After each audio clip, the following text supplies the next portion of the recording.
Hello and welcome to my last match of the Dominion League here. Looking at the board, it's a bit strange. We have colonies and platinum up top. We only have crossroads for plus action, although there is diplomat. No foreseeable way to activate diplomat to give you plus action, so looks like it's just going to be the crossroads for plus action. We do have some draw in council room as well, so it looks like, to me anyway, you want to get something going with crossroads and council room and start to buy some colonies. You can't really add too many council rooms into your deck because you only have 3 actions, maybe 4 actions if you're able to put a prince on the crossroads.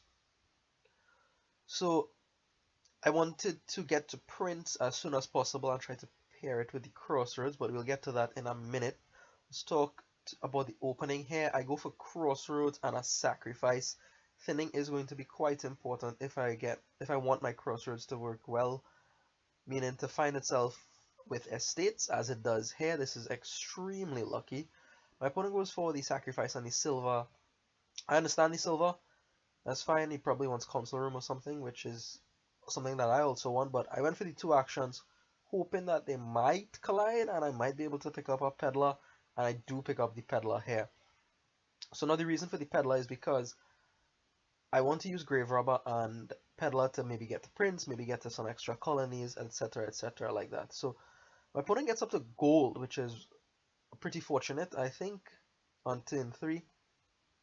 And he gets an estate out of his deck with the sacrifice. Now here, I am going to trash the copper instead of the estate. I want to keep the estates around just so that my crossroads are a lot better. They can draw more cards is what I mean by a lot better in this case. So I pick up a second crossroads here. Should be decent. And look at this. This was incredible. I know he trashed an estate out of his deck, but geez, man. Gold, silver, 3 coppers to pick up Prince that early in the game. That is incredible, honestly. Anyways, another peddler for me here. My opponent now goes for the crossroads. So he has crossroads and Prince in his deck. Way ahead in that regard. I don't even have a Graverobber in my deck yet. I haven't been able to get enough money to pick up a Graverobber yet. That also means that I haven't been able to pick up a council room either, which would help me with the peddlers. So it's a bit of a toss-up between council room and Graverobber on my first 5, but I don't have 5 yet. I consider that silver at this point to try to help me get up to 5, but I figure the peddler is as good as anything to help me get up to 5. And actually it does get me up to 5 here. So diplomat for my opponent, reasonable, given that if you play a crossroads without estates in your hand, the diplomat will activate. Even if you do play it with estates, you can still draw a couple cards if you find it with the crossroads. So I get the Graverobber first here, as my opponent gets a council room. So he has all the pieces now, right? The prince, crossroads, the council room. I get the Graverobber. It doesn't show up here with a peddler, which is a touch unfortunate. Do have, what, 2 or 3 of them in the deck right now. I was hoping to see the Graverobber with the peddler to convert it into a prince.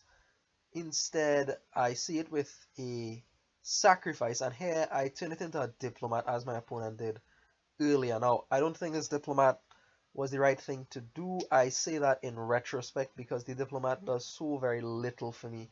Instead, perhaps turning it into a council room at that point was the best play.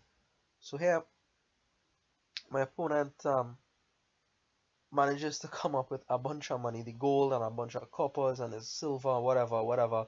Comes up with 12, goes for a peddler, could be another prince, but instead goes for a council room. And I believe at this point he has set aside his crossroads with his prince. So really just so far behind at this point in the game. Finally going to pick up my council room here. Perhaps a turn too late, as I mentioned before. And my opponent is going to continue producing lots and lots of cash here. 10 I believe is a platinum. Seems reasonable. I need to get my deck working as soon as possible here to try to contest what my opponent is doing. He might be looking to build up money to get to double colony, and I can't catch him. There's no way I can catch him with the kind of money he has. He has the gold and the silver that he started with, now a platinum. The only way that I can be competitive or stay in the game is with the use of Graverobber and Peddler. So what I should be doing here is perhaps well, I was going to say get another Graverobber, but I still don't have a Prince yet, so I am going to turn finally a Peddler into a Prince, which is what was my plan from the very start, right? To get to Peddler, I had the two sacrifices early to thin down as quickly as possible to help pair Graverobber and Peddler together so I could find the Prince quickly, put the Prince on the cross. None of it matters. None of it matters, because if you get to gold and platinum that quickly, you could just buy the Prince outright and move on with your life, right? So my opponent starts in on the colonies here, and it really forces my hand at this point. I have to start going after the colonies myself. I didn't quite have the time to pick up a second Graverobber yet. Picking up a second Graverobber would be quite key here. It means that I would be able to get double colony turns, at least for some number of turns anyway, and I only need to do that 5 times, and I believe I already have the 5 peddlers. I just need the time, the number of turns to be able to play that Graverobber that many times, and my opponent is not going to give me the opportunity to do so. So here, I turn a peddler into a colony. There was some consideration to playing that peddler to get to 5 to pick up a second Graverobber alongside a peddler here. And maybe I could have converted this diplomat into something more useful. Anyways, I pick up the last peddler here, bringing my total to 6. And with 4, I am going to pick up a sacrifice. It seems like as good of a thing to buy. Highest possible action price point, so the Graverobber could convert it into something better, although there's only really 5 costs after that. And also it could provide some additional actions in the event that I need those, because I really am looking at a second Graverobber, but I don't know when I have the time to do this. Province and colony for my opponent. No real problem picking up the province there because he has the Prince Crossroads. If he draws a bunch of green cards in his starting hand, well, the Prince Crossroads will take care of that. If not, well, he has the 2 council rooms to draw up all those green cards already anyway. So now I finally get the second Graverobber, but a little bit too late. Again, this diplomat hasn't done a thing this game so far. And I'm going to play my second Graverobber here, which I gained this turn to pick up a colony. And again, I don't have any kind of money, right? No kind of money. I thought about Feardom here, maybe to trash to get silvers, but I don't think that's worthwhile really. Just another sacrifice, which is really a weak choice at this point in the game. So my opponent, he doesn't quite have enough money for double colonies, which I am thankful for, but he definitely has enough for 1 colony and a province sometimes.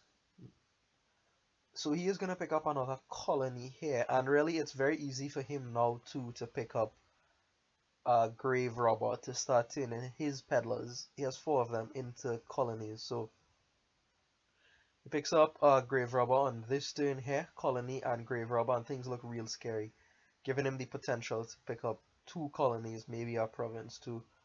Very, very tough spot for me. I'm not really sure what to do here. I have to hope he stalls. He hasn't stalled yet, but I don't really think it's that likely that he stalls, even though he has a bunch of treasure cards in his deck. I don't know the probability of him stalling. So what I am going to do instead is convert a couple peddlers into provinces. Hope he stalls. I still have 2 peddlers, and then if he stalls, I could pick up 2 colonies with those 2 peddlers, but it's not going to happen. He is not going to stall. A 3rd crossroads for me here. It's between that and estate, and the estate doesn't really do anything for me. Terrible hand here for Prince Crossroads, but well, what can you do? And my opponent is actually going to make the double colony play here. So he converts a peddler into a colony, and he's going to pick up another colony, and my goose is cooked. At this point, my goose is cooked. So I just fiddle around with some provinces or whatever on my next turn, but my opponent does not stall. and is able to pick up the last colony for the win. So here,